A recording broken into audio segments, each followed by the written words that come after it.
World express channel में हम आपका हार्दिक अभिनंदन करते हैं। भारत की खास खबरें राजकुमार हंस द्वारा प्रस्तुत हैं। इस पर आपकी प्रतिक्रियाओं का स्वागत है। खबरें इस प्रकार हैं। वर्ल्ड एक्सप्रेस चैनल की 12 आतंकी भारतीय सीमा में घुसे, खोजपूर्ण खबर रंग ले आई है और इस पर भारत की खुफिया एजेंसी सतर्क हो गई है। सूत्र बताते हैं कि आतंकी मूलतः केरल के हैं और इस समय ये उत्तर प्रदेश में नेपाल रास्ते से आकर रह रहे हैं। इन सभी खूंखार आतंकियों ने सीरिया में बम बनाने, विस्फोट करने, आत्मघाती हमले का प्रशिक्षण लिया है। इन सभी आतंकियों की पहचान की जा चुकी है। इनके चित्र सार्वजनिक तौर पर प्रकाशित एवं प्रसारित किए जा चुके हैं। इनकी तलाशी जारी है और ये संभावना है इन आतंकियों की गिरफ्तारी के बाद एक अंतर्राष्ट्रीय साजिश का पर्दाफाश हो सकेगा। कोरोना के मुख्य निशाने पर भारत की राजधानी दिल्ली आ चुकी है। इसका विकराल रूप तेजी के साथ भय का माहौल बना रहा है।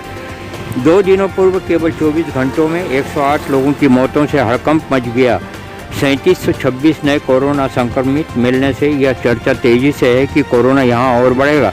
यह स्मरणीय रहे, रविवार 30 नवंबर को यहां 68 लोगों की कोरोना से मृत्यु हो चुकी है।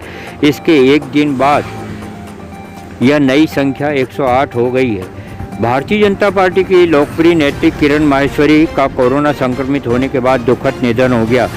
किरण राजसमंद राजस्थान से विधायक थी। इसके पहले विधायक कैलाश त्रिवेदी का निधन भी कोरोना से हो चुका है। लोकसभा अध्यक्ष ओम बिरला ने किरण माहेश्वरी के निधन पर गहरा शोक व्यक्त करते हुए उन्हें अपनी श्रद्धांजलि अर्पित की है। इंदौर की समाज सेविका तथा कवियत्री डॉक्टर सोनिया शर्मा का निधन हो गया।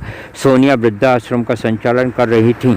आप विश्वा बसु की धर्मपत्नी तथा डॉक्टर नेहा शर्मा की माताजी थीं। कई संगठनों ने डॉक्टर सोनिया के निधन पर गहरा शोक व्यक्त किया है। पहाड़ी क्षेत्र उत्तराखंड में भूकंप के तीव्र झटकों से हड़कंप मच गया है।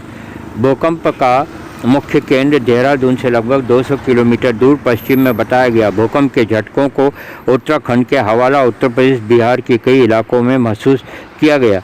मध्य प्रदेश में पेट्रोल डीजल की बढ़ती कीमतों को लेकर कांग्रेस सांसद विवेक तन्खा ने अपनी प्रतिक्रिया में कहा है, भाजपाई क्यों चुप हैं? कहाँ गए भारतीय जनता पार्टी के नेता जो जरा सी महंगाई पर सड़कों पर उतरते थे? राज्य सरकार ने पेट्रोलियम उत्पादों पर टैक्स बढ़ाकर गरीबों की कमर पूरी तरह से तोड़ दी है। कृषि कानून पर आपने कहा, केंद्र सरकार की गलतियों का ही नतीजा है कि आज किसानों को सड़क पर आना पड़ा है।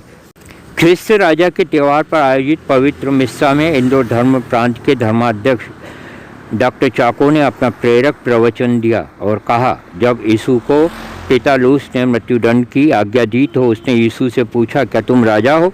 तब यीशु ने दृढ़ता से उत्तर दिया, हाँ मैं राजा हूँ, पर इस संसार का नहीं। प्रभु यीशु ख्रिस्त ने अपने सारे जीवन काल में कोई युद्ध नहीं लड़ा, लेकिन वे सारे संसार के राजा हैं क्योंकि हमारे दिलों पर राज करते हैं। प्रभु यीशु ने प्रेम, क्षमा, दया, भाईचारे से इस संसार को जीता। पिता ईश्वर ने प्रभु यीशु को पूरे विश्व का अधिकार देते हुए राजत्व प्रदान किया।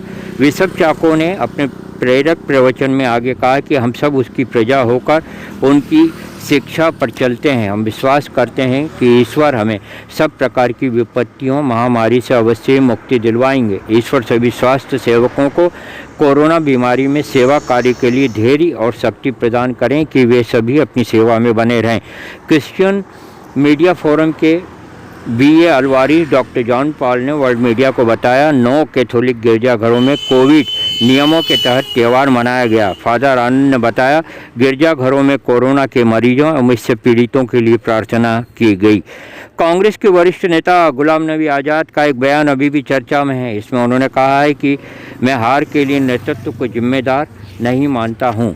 हमारे लोगों ने ज़मीनी स्तर पर जुड़ाव खो दिया है। चुनाव 5 स्टार कल्चर से जीते नहीं जाते हैं। आज़ाद का यह आज़ाद बयान ऐसे समय आया है जब कांग्रेस धनाढ्य नेताओं के निकम्मे अवसरवादी रवैये के कारण कराह रही है।